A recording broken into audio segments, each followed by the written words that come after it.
नमस्कार मित्रों, मैं अनिल श्रीवास्तव रायपुर से आप सबका अपने YouTube चैनल हिंदू धर्म सप्रमाण पे स्वागत करता हूँ। मित्रों, आपके बीच पाकर और बोलकर मुझे बड़ी प्रसन्नता होती है, क्योंकि मैं जो आपके सामने विषय प्रस्तुत कर रहा हूँ कुछ अद्भुत सा है। आप देखिएगा YouTube चैनल पे जितने सैकड़ों लोगों ने बोला धर्म पे, और बड़े प्रसिद्ध लोग आप जानते हैं कि 2-3 तो बड़े प्रसिद्ध हैं, बड़े मान्यता प्राप्त हैं, पर सब या तो पुराण कथाएं बताते हैं या पुराण कथा के आधार पे अपना के नावल लिख देते हैं। सच्चाई पर मेहनत करने का और बताने का, जानने का प्रयास करने वाले कोई नहीं है। मुझे तो नहीं दिखा, होंगे, मैं ऐसा कोई दावा नहीं करता। इसलिए मैंने जब जाना, आपको मैं कई बार बता चुका हूँ कि कई वर्षों तक घूम के और पढ़ के जो मैंने जाना, वो मुझको लगा कि जानना चाहिए आप लोग। हालांकि बहुत कम लोग इंटरेस्टेड होते हैं सच्चाई जानने में, सब तो धर्म के प्रवाह में बहते रहते हैं। फिर भी आप जब हिंदू धर्म का पुनरुत्थान हो रहा है देश में, तो कुछ लोग तो होंगे जो जानना चाहते हैं, क्योंकि अब ज़्यादा मैंने ये भी देखा यूट्यूब चैनल पे कि अनेक नई उम्र के लड़के वो धर्म की खोज में हैं, जानना चाहते हैं और बड़े गंभीर बातें करते हैं। तो मैं तो बहुत गंभीर बात भी नहीं कर रहा हूँ और पुराणों पे भी नहीं बोल रहा हूँ। मैं तो एक इतिहास प्रस्तुत करने का प्रयत्न कर रहा हूँ कि भाई ये हुआ क्या, ये सब ये जो पुराणों में लिखा है, जो कहानियाँ, इनमें कितनी सच्चाई है और कुछ तो हुआ होगा। इतनी कहानियाँ हैं तो ऐसा तो नहीं है कि सबके सब गप है या काल्पनिक है, जो अंग्रेजों ने हमारा दिमाग भर दिया माइथोलॉजी करके, वैसा तो नहीं है, कुछ तो हुआ होगा। वो जानने का और आपके सामने प्रस्तुत करने का प्रयत्न कर रहा हूँ।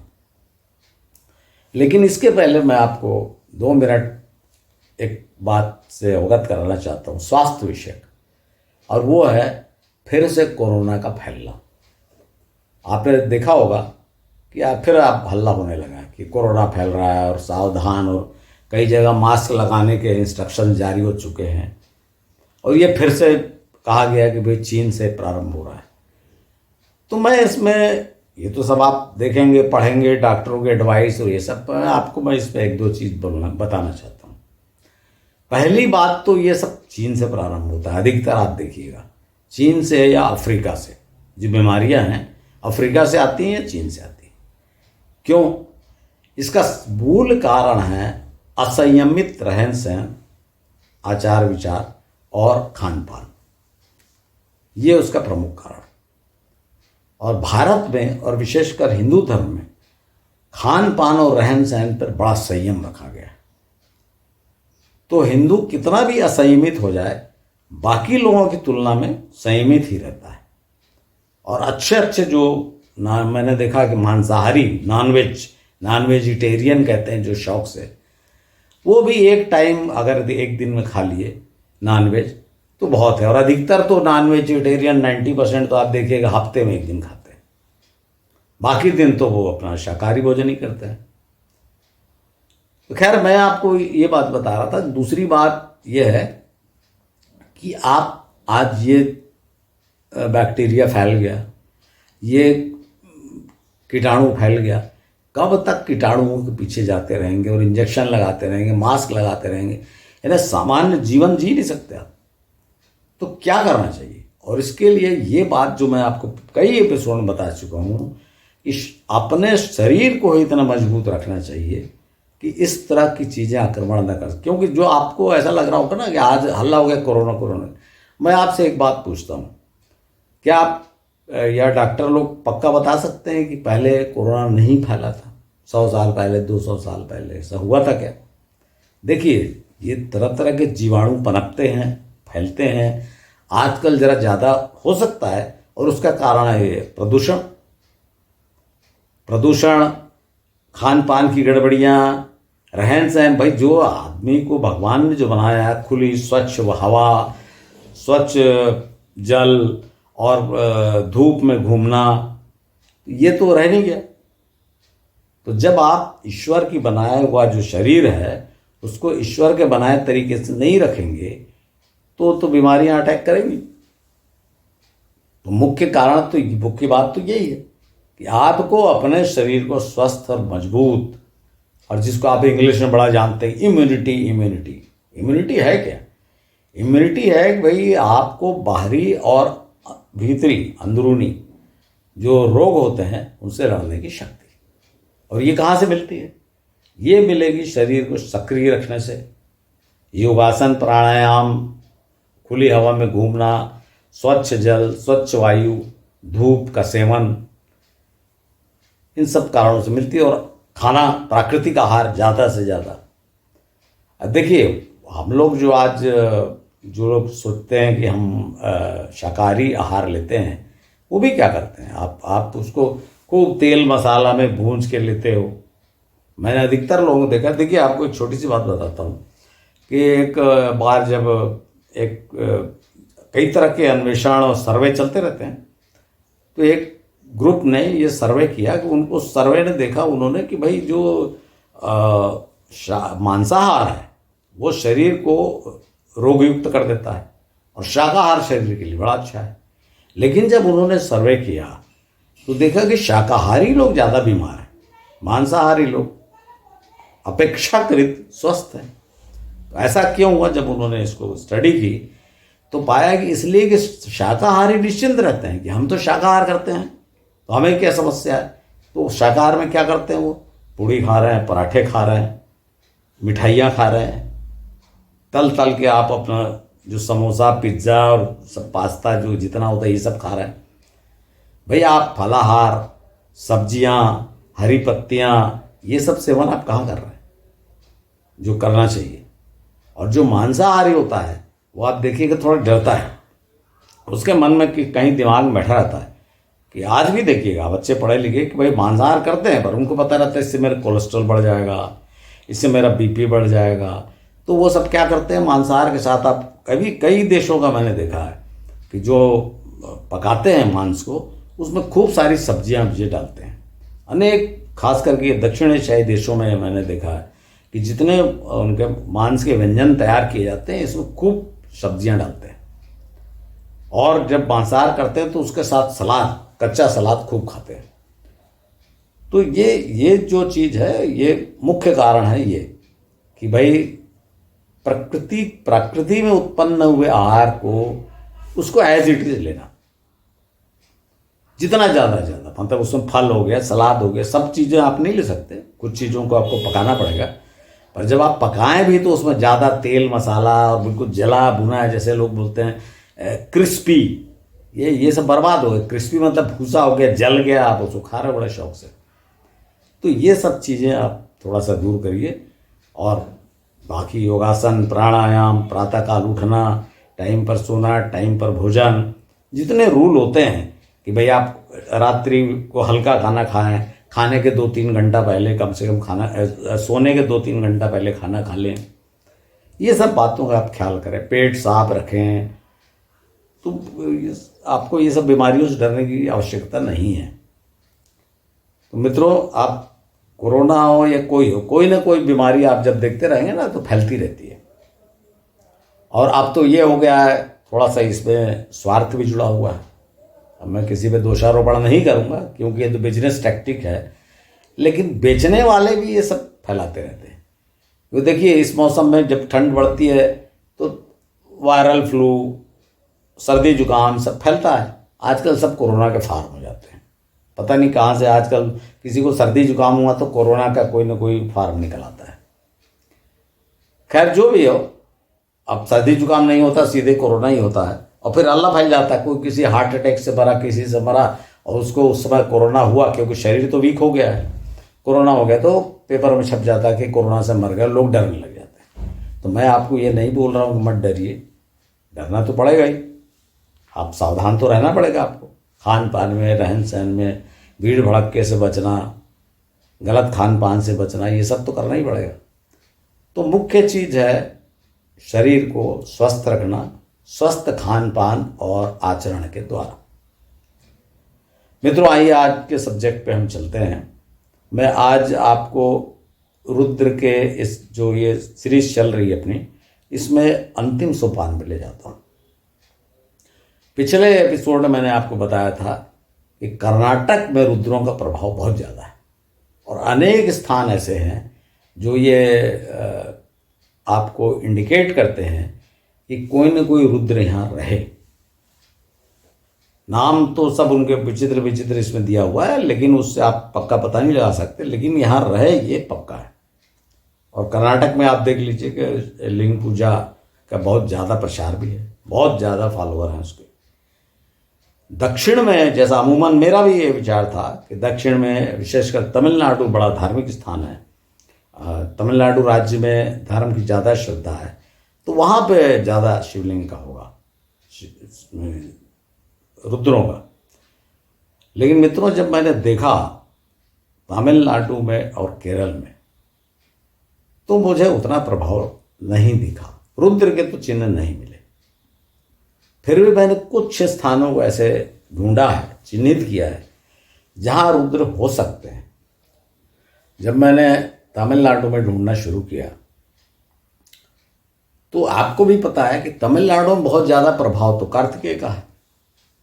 उनको वहाँ मुरुगन, सुब्रमण्य, षणमुख इत्यादि नामों से पुकारा जाता है, और उनका बड़ा प्रभाव है। वो मैं आपको बताऊंगा कार्तिकेय वाले में कि क्या, कहाँ रहते थे, क्या हुआ, कैसे क्या हुआ कार्तिकेय के बारे में। लेकिन तमिलनाडु में और जो केरल है, केरल में तो आप परशुराम वाली कथा सुन ही चुके हैं। केरल वाले बताएंगे कि परशुराम जब उत्तर से आए श्री राम से हारने के बाद, तो उन्होंने समुद्र से धरती मांगी और फरसा फेंका, समुद्र ने जमीन छोड़ दी, और उससे केरल की भूमि वही है। तो कोंकण से लेके केरल तक का प्रदेश ये परशुराम की भूमि, और मैंगलोर से, मतलब ये गोकर्ण से लेके पूरा कन्याकुमारी तक, ये कन्याकुमारी नहीं, ये केरल वाला है इलाका।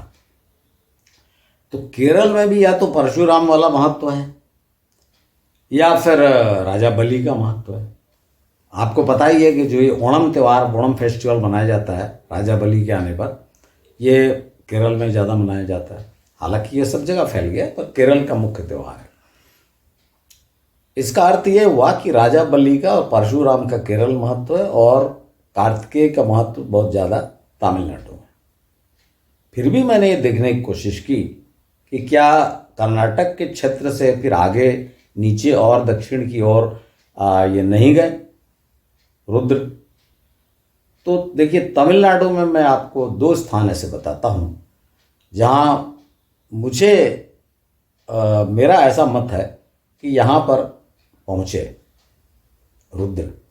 और निश्चित रूप से चूंकि वहाँ पर पहले से ही एक अन्य वंश जो रुद्र का ही वंश था, कार्तिकेय वाला, वो राज्य कर रहा था, तो इनको वो महत्व नहीं मिला।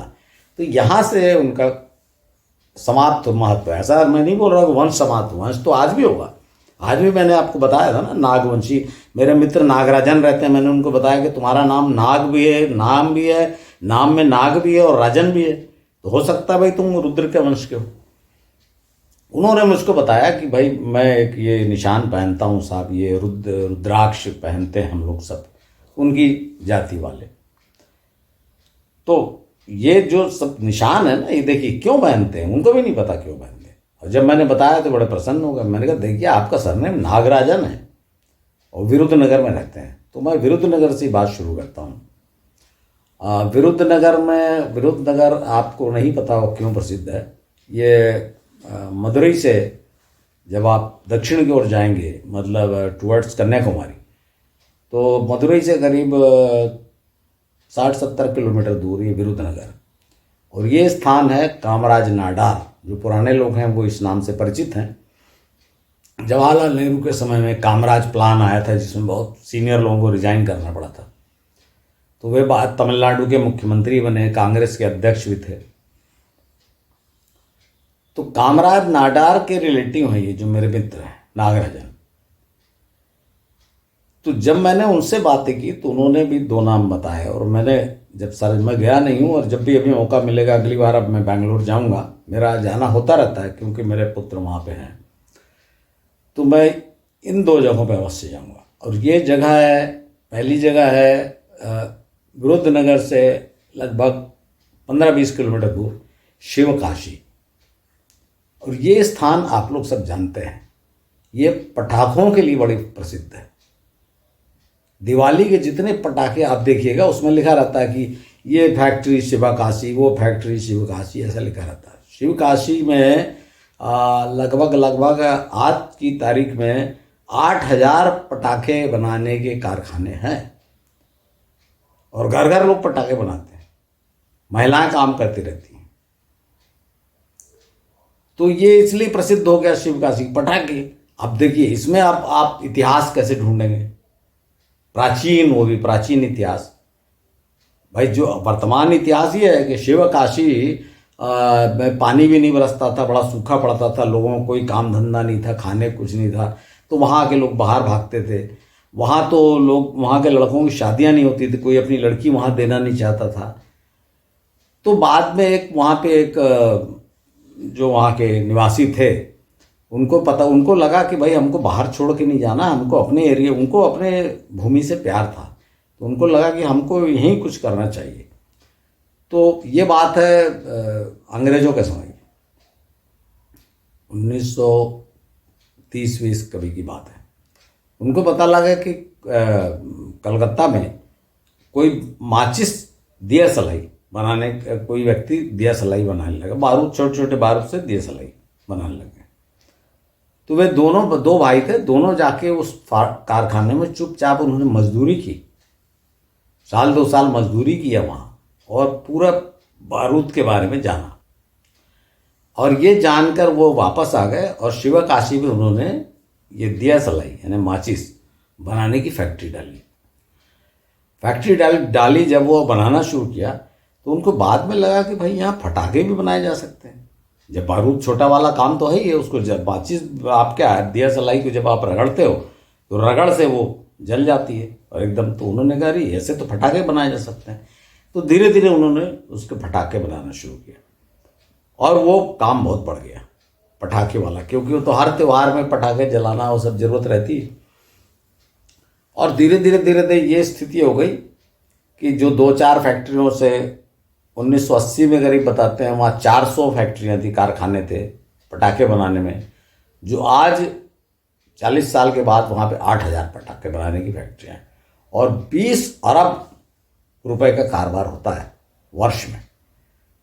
तो आपको बताने का मतलब ये है कि आज शिवकाशी इसलिए प्रसिद्ध है। आप शिवकाशी आप डाल के देख लीजिए यूट्यूब में, गूगल में, वहाँ पटाखे की फैक्ट्री आ जाएगी। लेकिन ये कोई नहीं बता सकता कि इसका नाम फिर शिवकाशी क्यों है। भाई पटाखा मनाता है शिव का, शिव और काशी उत्तर का।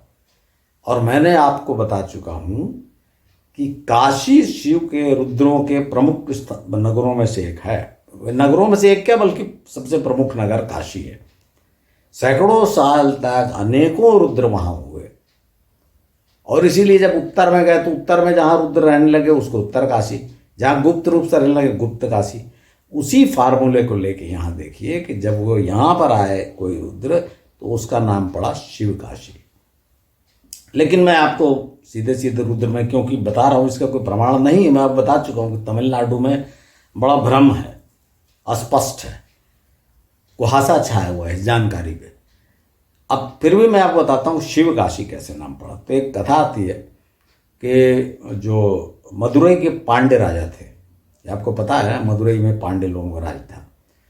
तो पांडे राजा जो थे बड़े शिव भक्त थे, तो उनकी बड़ी इच्छा थी कि तेन काशी स्थान उनको बड़ा पसंद था, जो शिव काशी से लगभग 100 किलोमीटर और दूर नीचे टुवर्ड्स साउथ।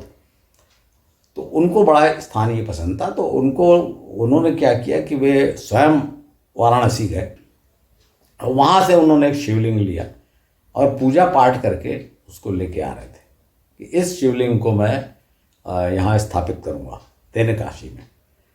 तो वो ऐसी कथा है कि वो स्थापित हो गया, या जैसे आप अधिकतर शिवलिंग में आपको गणेश जी वाली कहानी मालूम है ना कि वो वहाँ रख दिया तो फिर उठा ली, उसी टाइप कहानियाँ हैं कि एक बेल के झाड़ के नीचे जब बैठ गए तो उसके बाद वो वहाँ से लिंग उठा लिया। अब उसमें दूसरी भी कथा है कि भाई वो गाय के ऊपर गाय वहाँ बैठ गई, इस टाइप जो भी है, मतलब राजा को जो भी इच्छा होगी, राजा ने कहा यहीं स्थापित कर दो।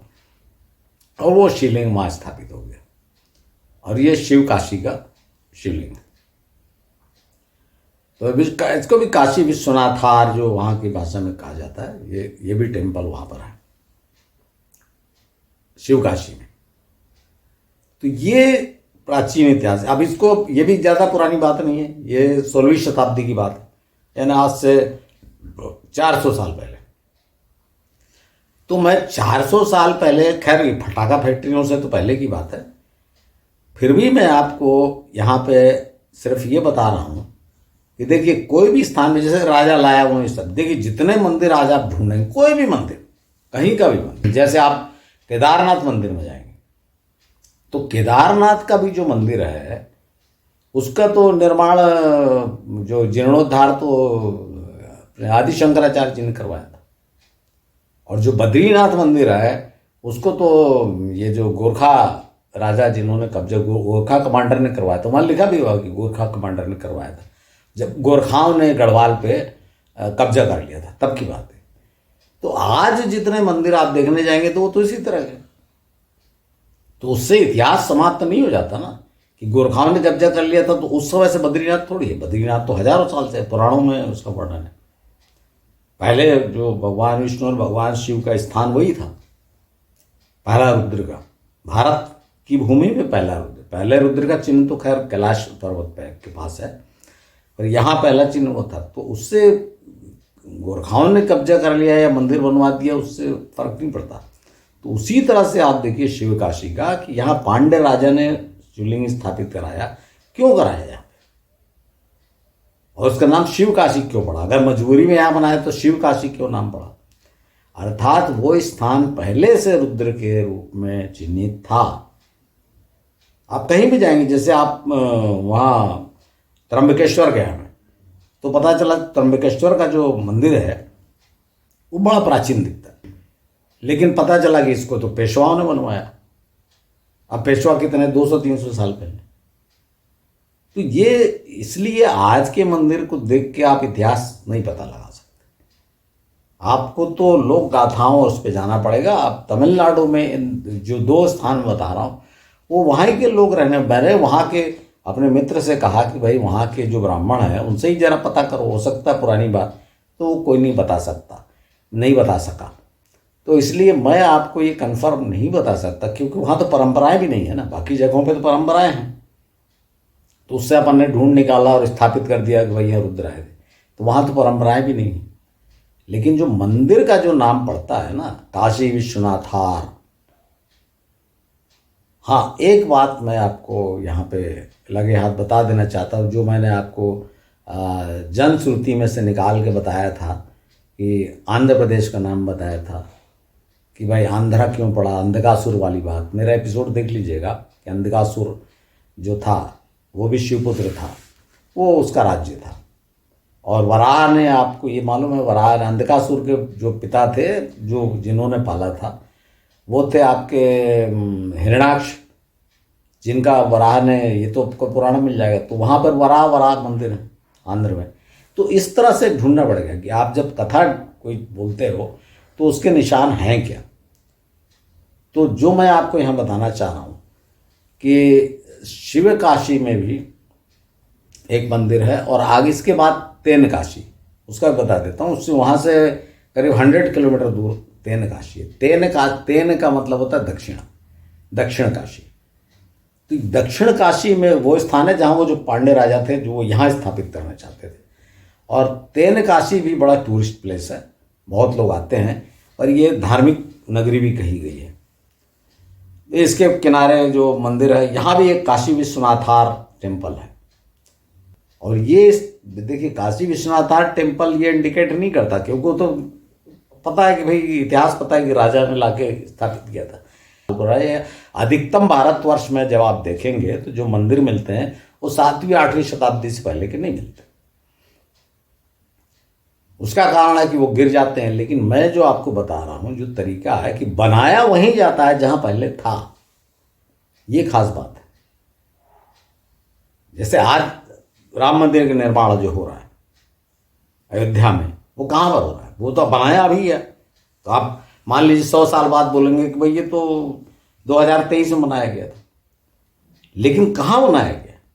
वहाँ मनाया गया जहाँ वो हजारों वर्षों से वहाँ पर मंदिर थे, जहाँ पर मान्यता है कि श्री राम का जन्म यहाँ हुआ था। तो मंदिर जो कहीं भी नए बन जाते हैं उनकी बात नहीं कर रहा हूँ मैं उन धार्मिक स्थानों की बात कर रहा हूँ जहाँ किसी मान्यता के कारण मंदिर है।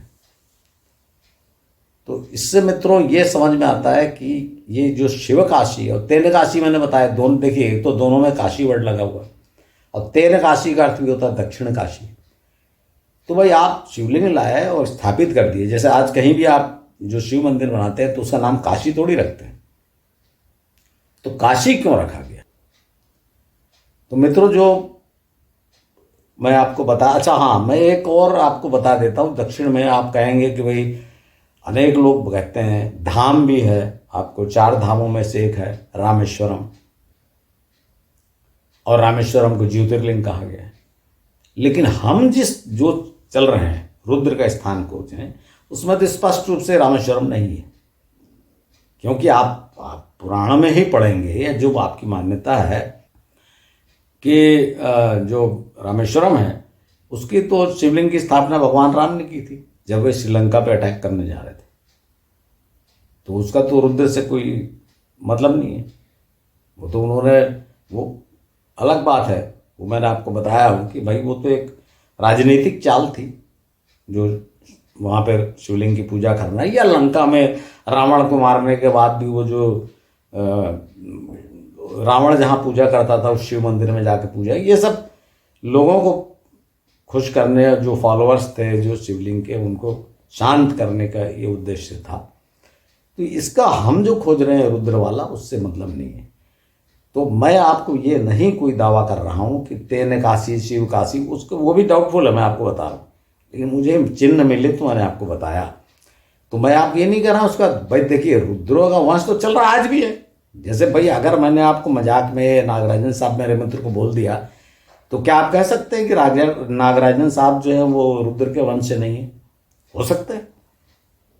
देखिए वंश तो सबके चल रहे हैं, लेकिन वो प्रभाव नहीं है जो उनके पूर्वजों का था।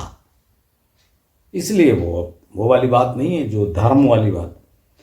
लेकिन है तो सभी।